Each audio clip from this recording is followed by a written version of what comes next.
Kenalkan, nama saya Iksan Adiansyah Maulidan dengan NIM 2020-01-2030 akan menjelaskan kegunaan mesin bubut dan karakteristik mesin bubut. Kegunaan mesin bubut adalah suatu mesin perkakas yang digunakan untuk memotong benda dengan cara diputar.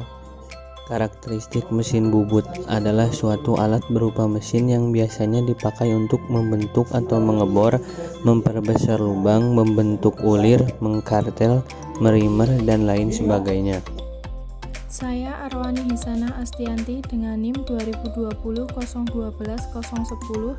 Di sini saya akan menjelaskan tentang bagian-bagian dan setting benda kerja pada mesin bubut. Kepala tetap. Pada bagian kepala tetap ini terdapat poros spindle mesin yang memiliki fungsi sebagai dudukan cekam atau cak. Jadi saat poros spindle ini berputar, maka cekam otomatis juga akan ikut berputar. Motor penggerak. Bagian motor penggerak ini bisa dijumpai di bawah gearbox atau kepala tetap. Adapun fungsinya mengubah energi listrik menjadi energi mekanik untuk menggerakkan semua komponen yang ada. Tuas handle. Adapun fungsi dari tuas handle adalah untuk mengatur kecepatan spindle, untuk mengatur arah pemakanan, untuk menyalakan dan mematikan mesin, untuk mengatur kecepatan pemakanan secara otomatis, untuk mengatur penguliran, untuk mengatur arah putaran spindle. Tombol emergency stop. Secara umum sebuah mesin bubut selalu dilengkapi dengan tombol emergency stop. Jadi fungsi dari tombol emergency stop ini digunakan untuk mematikan mesin bubut dalam kondisi atau situasi darurat. Kepala lepas. Kepala lepas ini berada di atas alas mesin atau terdapat di sebelah kanan mesin yang dikencangkan dengan baut dan mur.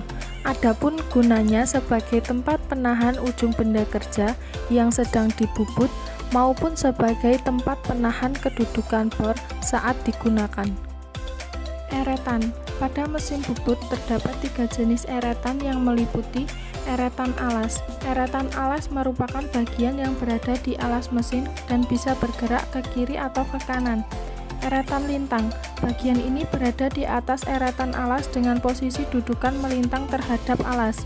Fungsi dari eretan lintang ini untuk mengatur tebal tipisnya pahatan yang dilakukan dengan memperhatikan skala ukuran yang sudah disediakan. Eretan atas. Eretan atas posisinya ada di bagian atas eretan lintang yang dikencangkan dengan 2 baut. Fungsi dari eretan atas adalah untuk membuat tirus dengan sudut yang besar dan digerakkan secara manual. Dudukan pahat atau tool post. Bagian dudukan pahat ini berada di atas eretan atas yang berfungsi untuk menjepit pahatan saat proses pembubutan dilakukan. Adapun secara umum dudukan pahat dibedakan menjadi 2 bagian, yaitu standar tool post. Dudukan pos standar ini menggunakan ganjalan seperti pengatur ketinggian mata pahat.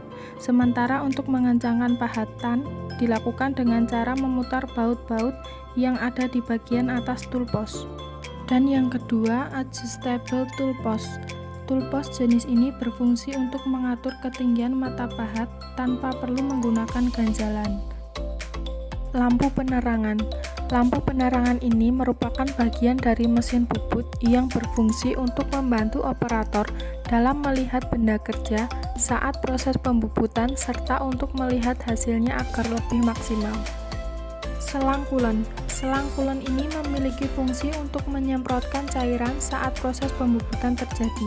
Selain itu, bagian ini juga berfungsi untuk menstabilkan suhu alat potong ketika dirasa sudah terlampau panas. Alas mesin.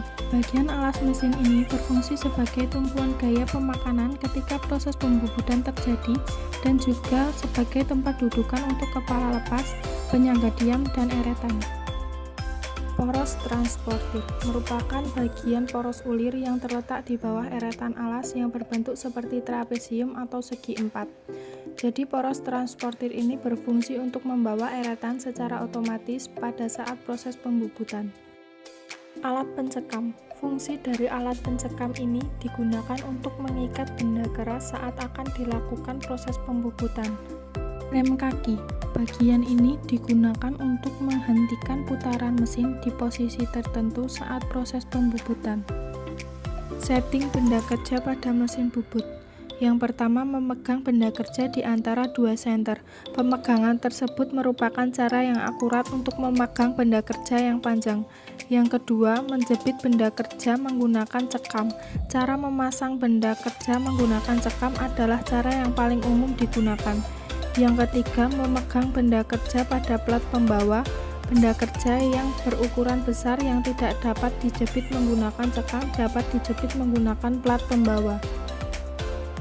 Perkenalkan, nama saya Januar Gilang Pratama dengan NIM 20.201223 dari Prodi Teknik Industri kelas A. Di sini saya akan menjelaskan cara pensettingan pahat dan dial benda kerja. Langkah-langkah pemasangan pahat bubut. Pasang pengganjal pada rumah pahat sebelah kiri. Pasang pahat bubut pada rumah pahat. Pastikan posisi pahat tidak salah. Mata sayat pahat berada di sebelah kiri atas. Jepit pahat dan atur panjang pahat yang menonjolnya. Kunci pahat dengan baut mengikat yang belakang terlebih dahulu. Selanjutnya, kencangkan baut mengikat bagian depan. Dekatkan ujung mata sayat pahat ke ujung senter putar. Atur ketinggian mata sayat pada bubutnya. Jika mata sayat pahat terlalu rendah, maka harus ditambah pengganjalnya. Jika terlalu tinggi, dikurangi pengganjalnya. Setelah ketinggian pahat dengan mengatur pahat baut pengikat pahat, kencangkan baut pengikat dengan baik. Periksa kembali kerataannya. Pastikan ujung mata sayat pahat menyentuh ujung senter putar dengan tepat.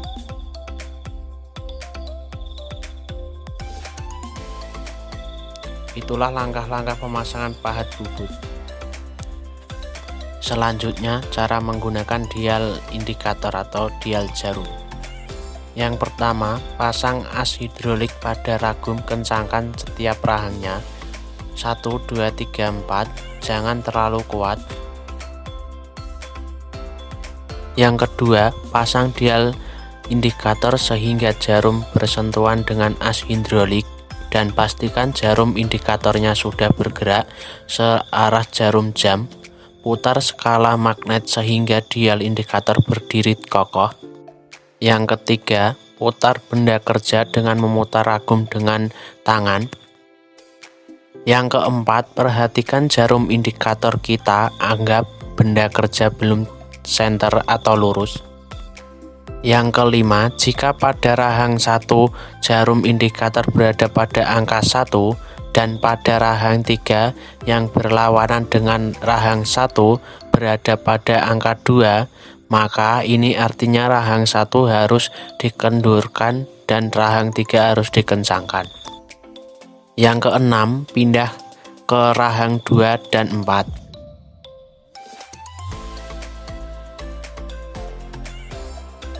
Yang ketujuh, jika rahang 2 jarum indikator berada pada angka 1 dan rahang 4 berada pada angka 2, maka lakukan seperti poin 5.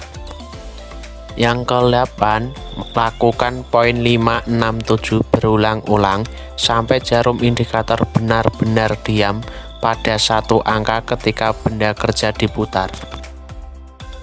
Yang ke-9, jika keempat rahang belum sama semua, jangan lakukan langkah 5 terus-menerus atau langkah 7 terus-menerus, tapi lakukanlah secara bergantian supaya merata. Yang terakhir, menggunakan alat ini perlu kesabaran. Bersabarlah dalam bekerja. Terima kasih.